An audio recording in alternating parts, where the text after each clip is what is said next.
자, 우리는 이 시간 사순절 기간을 통해서 예수님에 대해서 많이 묵상하고 있습니다. 우리 주님은 어떤 주님이신가? 우리에게 다가오시는 주님은 어떤 분이신가? 오늘은 심오한 질문자라는 제목으로 함께 나누기를 원합니다. 오늘날은 다양한 의사소통 도구가 발달되어 있습니다. 거의 모든 사람들이 휴대폰을 가지고 있기 때문에 원하면 누구든지 쉽게 소통할 수가 있게 되었습니다. 예전에는 이민을 오게 되면 국제 전화 요금이 너무나 비쌌기 때문에 고국에 있는 사람들하고 소통하는 것이 쉽지가 않았습니다. 그러나 지금은 어떻습니까?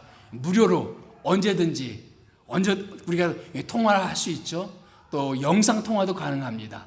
그런 의사소통의 도구가 많이 발달되어 있죠. 예전에 편지를 쓰면 참 시간이 많이 걸렸죠. 특별히 국제 편지를 쓴다 그러면 오는데 시간이 많이 걸렸습니다. 그러나 지금은 이메일이 발달되어 있죠. 그래서 보내는 즉시 우리는 받을 수가 있습니다. 뿐만 아니라 SNS 여러 소통 기구를 통해서 우리는 즉각적으로 의사소통을 할 수 있는 그런 시대 속에 우리는 살고 있습니다. 그럼에도 불구하고 현대인들이 느끼는 그런 불편 중에 하나가 의사소통이 잘 안 되고 있다. 이런 심정들을 많이 토로한다고 해요. 주변 사람들과 대화가 잘 이루어지고 있지 않다. 그래서 무엇 때문에 대화가 이루어지지 않느냐. 여러 가지 이유가 있어요. 그 중에 한 가지는 뭐냐면은 일방적인 대화.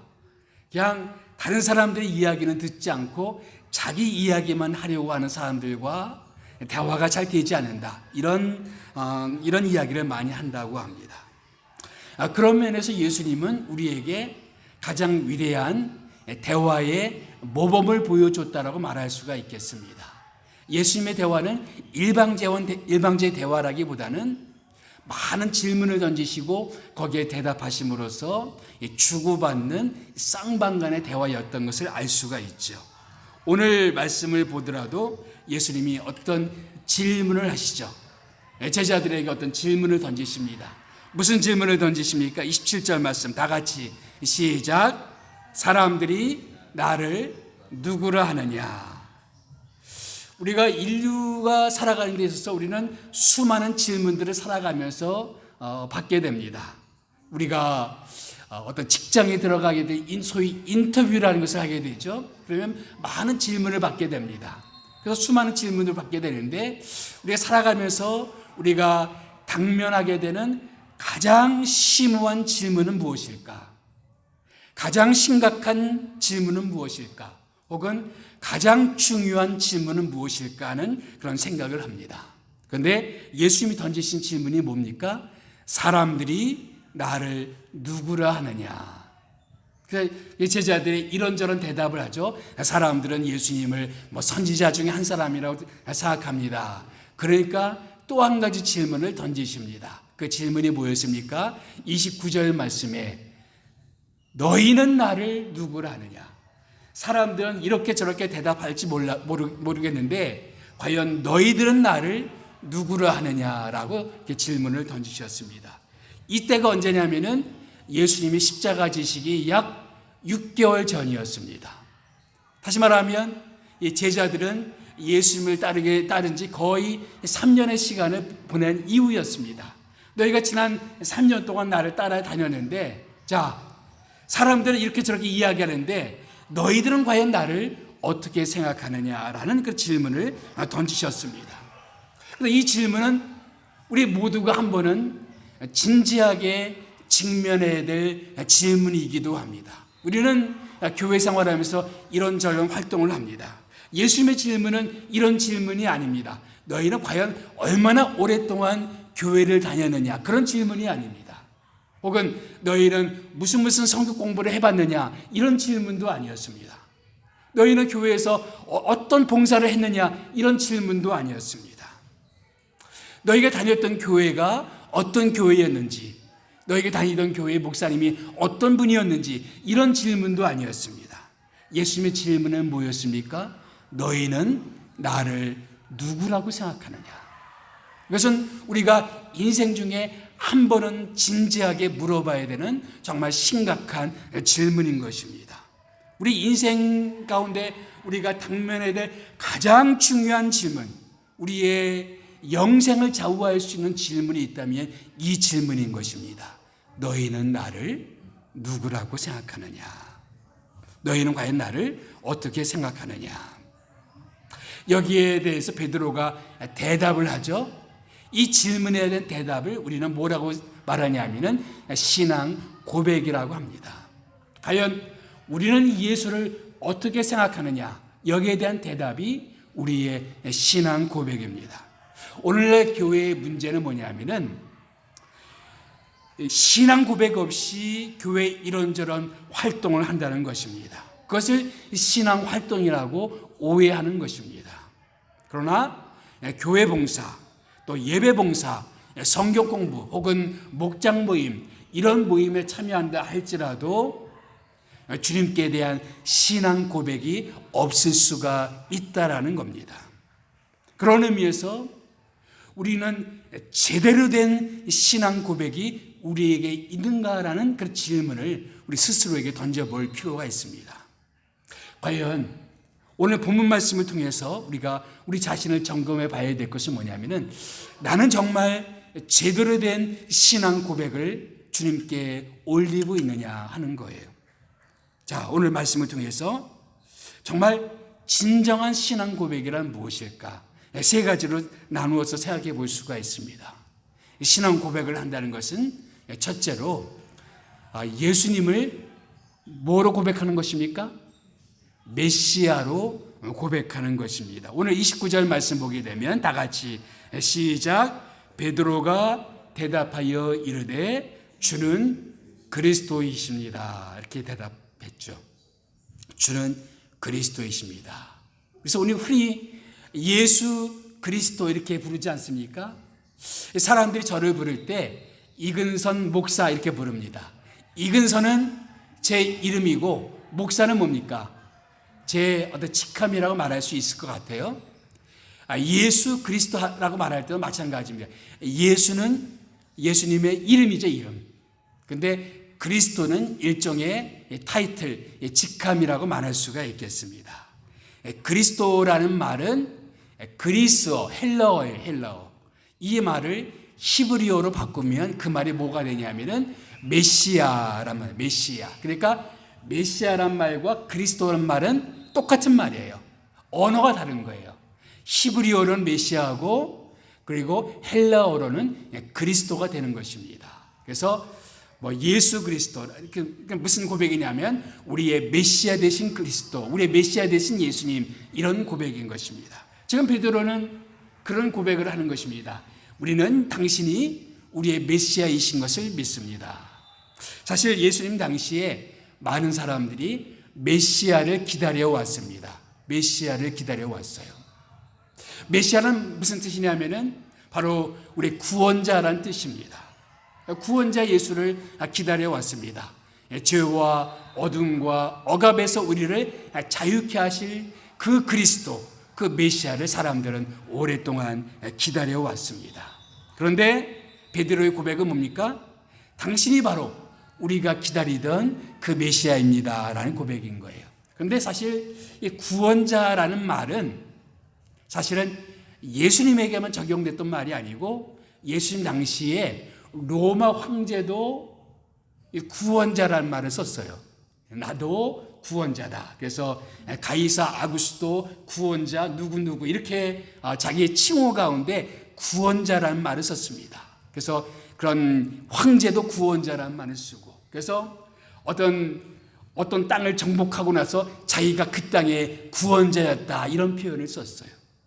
그런데 그리스도인들은 뭐라고 고백합니까? 우리의 메시아, 우리의 구원자는 그 누구도 아니고 바로 나사렛 예수, 그 예수님이 우리의 구원자다라는 그 고백인 것입니다.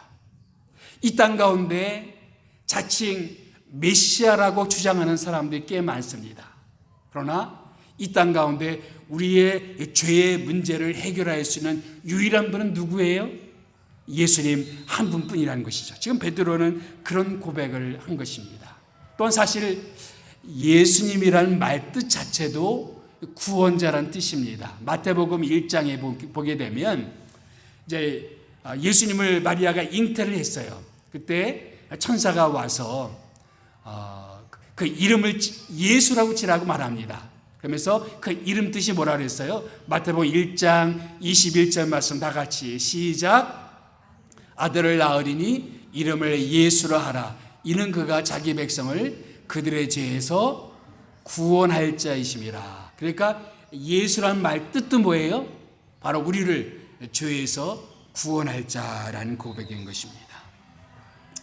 여러분, 제가 어제 그 마가복음 10장 말씀 큐티하면서 어떤 청년이 예수님을 찾아 나온 장면을 이렇게 묵상을 했어요. 그 청년이 예수님께 나와서 뭐라고 고백하냐면은 선한 선생님이여 이렇게 고백합니다. 그러니까 예수님이 정색을 하면서 내가 왜 선한 선생님이냐?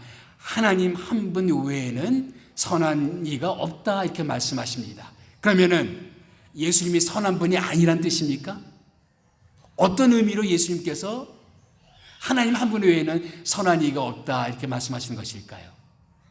많은 사람들이 예수님께 나올 때 예수님이 그저 선한 선생 정도로 생각하는 이들이 참 많습니다. 오늘날에는 4대 성인 중에 한 사람, 위대한 도덕가, 우리가 본받을 만한 그런 훌륭한 위인, 그런 정도로 예수를 생각하는 분이 많습니다. 그런데 예수님의 말씀은 뭡니까? 내가 그 정도가 아니다. 오직 선한 분은 하나님, 다시 말하면 내가 바로 하나님이신 그런 예수 그리스도다라는 그 고백인 것입니다. 많은 사람들이 예수님을 그냥 좋은 분으로 여기면서 예수에게 접근하는 분이 꽤 많이 있습니다. 성경 말씀 읽어보니까 참 좋은 말씀 많더라. 내 이웃을 내 몸처럼 사랑하라. 얼마나 좋은 말씀이냐. 또 내가 대접받고자 하는 대로 남을 대접하라. 원수도 사랑하라. 이런 말씀들이 얼마나 좋으냐. 나는 예수님을 존경한다. 그렇게 생각하는 분들이 꽤 많이 있습니다. 그런데 오늘 예수께서 물으시는 질문은 그것입니다.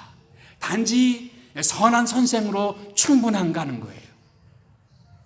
위대한 위인으로 충분한가라는 것입니다. 예수님을 좋게 생각하는 것으로 충분한가 하는 것입니다. 오늘 베드로의 고백은 뭡니까? 그 정도가 아니라 예수가 어떤 분인? 바로 내 죄를 구원하시는 구원자로 그 예수를 고백하는가 하는 것입니다.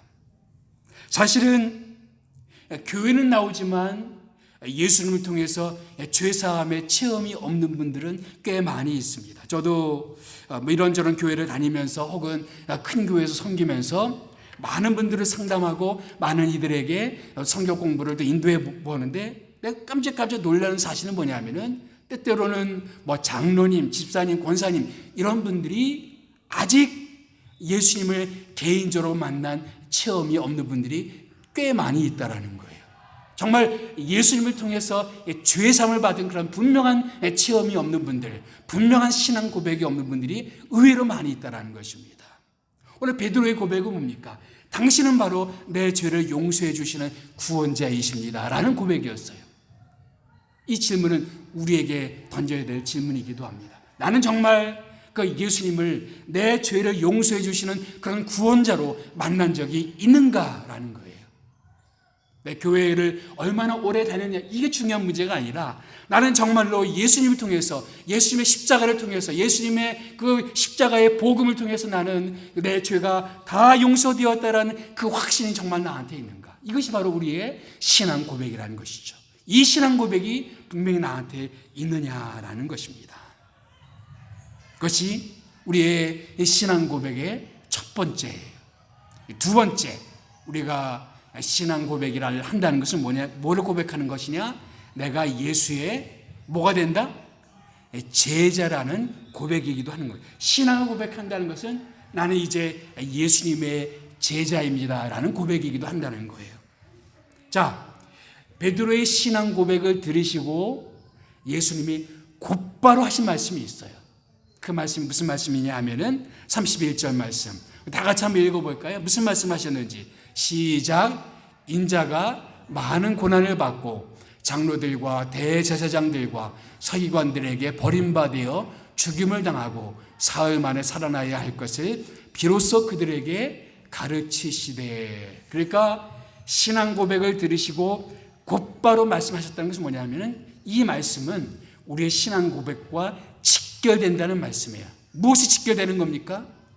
예수님께서 이제 예루살렘에 가시게 되면 거기서 체포되어서 사람들에게 죽임당하게 될 것이다. 그리고 3일 만에 살아나게 될 것이다 라는 말씀이었습니다.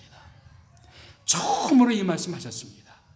제자들에게 처음으로 이제 나는 예루살렘에 올라가게 되면 나는 체포될 것이다. 그리고 십자가에서 죽임당하게 될 것이다. 그리고 3일 만에 살아나게 될 것이다 말씀해 주셨습니다. 이 말씀을 들은 베드로가 가만히 있을 수가 없죠. 어떻게 했습니까? 32절 말씀 다 같이 시작. 드러내고 이 말씀 하시니 베드로가 예수를 붙들고 어떻게 했다? 항변했다. 항변이라는 말은 쉽게 말하면 꾸짖었다라는 말입니다. 원래. 그래서 그 밑에 보게 되면 예수님이 베드로를 꾸짖으셨다는 말이 나오는데 똑같은 단어예요. 그러니까 베드로도 예수님을 꾸짖었고 예수님도 베드로를 꾸짖었습니다. 감히 예수님을 어떻게 꾸짖었습니까? 이런 뜻이에요. 예수님 우리가 누구 보고 3년 동안 이렇게 따라왔는데 예수님 죽으신다니 무슨 말씀입니까? 그런 말씀 하지도 마십시오 하면서 강하게 예수님께 어필했다는 얘기예요. 죽는다는 말씀을 하지도 마십시오. 그러니까 예수님이 뭐라고 말씀하십니까? 사탄아, 내 뒤로 물러가라. 내가 사람의 일을 생각하고 나에 대한 인정 때문에 그런 말을 하는 건 아는데 내가 사람의 일을 때문에 하나님의 일을 제쳐두는 것은 올바르지 않다라고 베드로를 책망하십니다. 때때로 사람의 인정 때문에 하나님의 일을 그르칠 수가 있다라는 거예요. 그러시면서 예수님께서 그 베드로에게 또 제자들에게 하시는 말씀이 뭐냐면은 34절 말씀입니다. 우리 다 같이 이 말씀 읽어볼까요? 시작. 누구든지 나를 따라오려거든 자기를 부인하고 자기 십자가를 지고 나를 따를 것이라. 예수를 믿는다는 것은 예수를 따른다는 것인데 예수를 따르고자 할 때는 두 가지를 각오해야 된다라고 말씀하고 있습니다. 그 두 가지가 뭡니까? 첫째는 자기를 부인하는 것. 두 번째는 십자가를 져야 한다는 것. 다시 말하면 제자는 어떤 사람입니까? 제자는 이것을 각오하고 주님을 따르기로 결심하는 것이 제자예요. 그런데 제자가 된다는 것은 예수 믿는다는 것과 분리시킬 수가 없다는 거예요. 이 동전을 보면 동전의 앞면과 뒷면이 있잖아요. 내가 예수님을 통해서 죄 사함을 받고 영생을 얻는 그것은 좋은데 나는 예수님의 제자가 되는 것은 싫어. 이렇게 말할 수가 없다는 겁니다. 내가 예수 믿기로 결심을 하면 또 무슨 결심하는 겁니까? 나는 이제부터는 예수님을 무슨 대가가 있든지 무슨 일이 있든지 예수님을 따르겠습니다라는 고백이기도 한다는 겁니다. 뭐를 각오해야 된다고 했어요? 자기를 부인하고. 여기 보면 아무든지 나를 따라오거든 자기 부인하고 나를 따르라. 그러니까 결혼할 적에 내가 예수님 따르려면은 부인이 있어야 되는구나 이렇게 오해하면 안 된다는 거예요. 그렇죠? 자기 부인하고가 아니라 자기를 부인하고. 자기를 부인한다는 뜻이 뭐예요? 자기를 부인한다. 나를 부인한다. 예수님을 따르려면은 나를 부인해야 된다. 이것은 내 뜻을 앞세우고 내 주장을 앞세우고 나를 앞세우고자 하는 이 모든 것을 내려놓을 수 있어야 된다는 것입니다. 내 생각도 내려놓을 수 있어야 되고 주님 앞에서 내 계획도 내려놓을 수가 있어야 되고 이제까지는 내가 원하는 대로 내가 뜻하는 대로 내 마음대로 살아왔지만 그것을 어떻게 해요? 주님 앞에 내려놓을 수가 있어야 돼요. 왜요? 이제부터 내 인생의 주인은 누굽니까? 내가 주인이 아니라 예수님이 주인이시기 때문에 내가 원하는 대로 인생을 사는 것이 아니라 누구 뜻대로 살아야 돼요? 주님 뜻대로 사는 거. 내가 그것을 나는 각오할 수가 있겠는가? 누구든지 나를 따라오려거든 어떻게 해야 된다? 자기를 부인해야 된다. 두 번째, 뭐를 각오해야 됩니까? 십자가를 질 것을 각오해야 된다. 근데 그냥 십자가가 아니고 무슨 십자가입니까? 자기 십자가를 지고, 예수님에게는 예수님의 십자가가 있었어요. 그렇죠? 예수님이 저에게 십자가가 있었습니다. 그런데 예수님은 예수님에게 십자가가 있는 것이 아니라 우리 모두에게도 다 십자가가 있다는 겁니다. 우리가 하나님을 따르기 위해서는 내가 져야 되는 십자가가 있다는 거예요. 여러분의 십자가는 뭡니까? 어떤 분에게 물어봤더니 내 남편이요, 그렇게 얘기하더라고요. 내 십자가는 내 남편입니다. 예. 우리 모두에게는 어떤 십자가가 있습니다. 내가 나에게 즐겁지 않고 기쁘지 않지만 내가 짊어지지 않으면 안 되는 어떤 십자가가 우리들에게 있다라는 거예요. 그래서 우리가 주님을 따르고자 할 때 나를 부인해야 된다, 또 십자가를 져야 된다. 신앙 고백이란 뭡니까? 나는 예수님을 통해서 내 죄가 용서받았습니다. 예수님은 나의 구세주이십니다. 이 고백도 신앙 고백이죠. 그런데 그것만이 아니라 나는 이제 예수님의 제자입니다. 이제까지는 나는 내가 주인이 돼서 내가 원하는 대로 인생을 살아왔지만 이제부터는 내 인생의 주인은 예수님이십니다. 이것이 우리들의 신앙 고백이라는 것입니다. 이제부터는 내가 주인이 아니라 예수님께서 우리의 주인이십니다 라는 그런 고백이에요. 바울 사도도 이렇게 고백했죠. 유명한 성경 구절이죠. 갈라디아서 2장 20절 말씀을 다 같이 읽어보겠습니다. 시작. 내가 그리스도와 함께 십자가에 못 박혔나니 그런즉 이제는 내가 사는 것이 아니요 오직 내 안에 그리스도께서 사시는 것이라. 이제 내가 육체 가운데 사는 것은 나를 사랑하사 나를 위하여 자기 자신을 버리신 하나님의 아들을 믿는 믿음 안에서 사는 것이다. 나는 십자가에 못 박혔습니다. 나는 죽었습니다. 이제 내 모든 자아는 죽었습니다. 내 중심으로 내 뜻을 앞세우던 나는 죽었습니다. 이제 내가 사는 것이 아닙니다. 누가 살아요? 오직 내 안에 그리스도께서 사시는 것입니다. 이제부터 나는 주님이 원하시는 대로 주인 되신 주님 뜻대로 내 인생을 살겠습니다 라는 고백이 바로 우리들의 신앙 고백이어야 된다라는 것입니다. 이것이 여러분의 고백이십니까? 예수님이 내 인생의 주인이십니다. 나는 주님의 제자입니다. 내가 어찌하든지 나를 부인하고 십자가를 지면서 주님 따르는 주님의 제자로 살기를 원합니다. 이것이 우리들의 신앙 고백이어야 된다는 것이죠. 이 세 번째, 신앙 고백한다는 것은 세 번째로 예수의 뭐로? 증인으로 살 것을 고백하는 것이다 라는 것입니다. 예수의 증인으로 살 것을 고백하는 것이다. 신앙 고백은 예수님을 구세주로 고백하는 것이라고 했고요. 그리고 나를 부인하고 십자가를 지면서 예수님을 따르기로 결심하는, 다시 말하면 예수님을 주인으로 고백하는 것이고요. 거기서 멈추는 것이 아니라 이제부터는 어떤 상황에서도 예수의 증인으로 살 것을 고백하는 것이 우리의 신앙 고백이라는 것입니다. 우리 38절 말씀 다 같이 읽어봅시다. 시작. 누구든지 음란하고 죄 많은 세대에 나와 내 말을 부끄러워하면 인자도 아버지의 영광으로 거룩한 천사들과 함께 올 때에 그 사람을 부끄러워하리라. 주님은 우리가 사는 세상이 결코 호락호락한 세상이 아니라고 말씀하셨습니다. 죄 많고 음란한 세상이라고 말씀하고 있습니다. 오늘날 교회에 대한 이미지는 상당히 좋지 않습니다. 목사에 대한 이미지도, 그리스도인에 대한 이미지도 그렇게 좋지 않습니다. 교회에 대한 이런저런 소문이 많습니다. 이미 사회에서도 교회에 대한 그 이미지가 그렇게 긍정적이지 않습니다.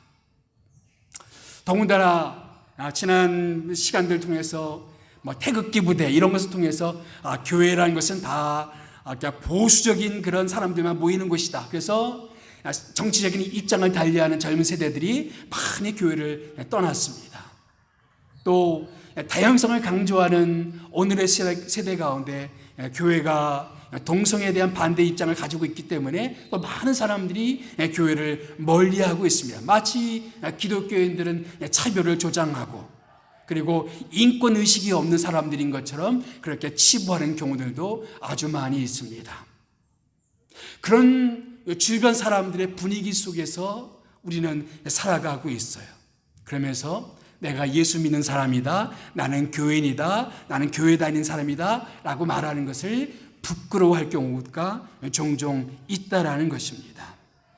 그러나 주님은 우리에게 뭐라고 말씀하십니까? 누구든지 음란하고 죄 많은 세대에서, 교회에 대해서 적대적인 그런 이 세상 속에서, 예수님에 대해서 적대적인 이 죄 많은 이 세상에서 나와 내 말을 부끄러워하면 나중에 어떻게 된다? 주님도 우리를 부끄러워하시겠다라고 말씀하고 있다는 것입니다. 마지막 때에 주님께서 우리도 부끄러워할 수가 있다는 거예요. 우리는 이 시점에서 한번 심각하게 질문해 봐야 될 것이 있습니다. 과연 예수라는 분은 우리가 부끄러워할 만한 분이신가라는 거예요. 예수라는 분은 정말 우리가 부끄러워할 만한 그런 존재인가? 오늘 이 말씀은 절대로 그렇지 않다는 것입니다. 오히려 우리가 자랑스러워해야 되는 그분, 나를 위해서 자기 목숨을 버리신 그 위대하신 그분, 그 예수라면 내 인생을 걸 수도 있고 내 목숨을 걸 수도 있고 내 모든 것을 걸 수도 있는 그런 분이 우리의 예수가 아닌가. 우리가 신앙 고백을 한다는 것, 우리가 예수를 믿는다는 것은 그분이 내 죄를 용서해 주셨다 고백이죠. 동시에 나는 그 예수라면 나를 부인하고 십자가를 질 것을 내가 각오할 수 있다, 그런 고백이기도 하고, 그리고 나는 어떤 상황에서든지 누구를 만나든지 어떤 그런 분위기 속에서든지 나는 그 예수를 절대로 부끄러워하지 않으면 난 살겠다라는 고백이 바로 우리 그리스도인들의 신앙 고백이라는 것입니다. 꽤 오래된 일이긴 한데요, 공산주의가 한창 기승을 벌이던 그때 미국에서 한 청년이 자기 사귀던 자기 애인을 떠나면서 보낸 편지가 있어요. 빌리그레엄 목사님이 이 편지를 어떻게 입수를 해서 공개를 했습니다. 한 청년이 공산주의라는 그 이데올로기를 받아들이면서 자기가 연애왔던 그런 애인을 결별하면서 보낸 편지예요. 이 편지의 내용은 이러합니다. 제가 읽어볼게요. 우리 공산주의자들은 사망률이 높다. 총에 맞고 교수형 당하고 조롱당하고 직업을 잃는다. 우리 중 상당한 퍼센트는 이미 죽었거나 감옥에 갇혀 있다. 우리는 대부분 가난하게 살고 있다. 우리는 좋은 집, 좋은 자동차를 가질 여유도 없다. 그러면서도 우리는 우리의 모든 시간, 모든 재산, 모든 재능을 아낌없이 당에 바친다. 사람들은 우리를 광신자라고 부른다. 그렇다, 우리는 광신자다.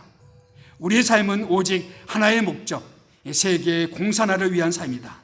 내가 죽도록 갈망하는 것이 있는데 그것은 공산주의가 실현되는 세상이다.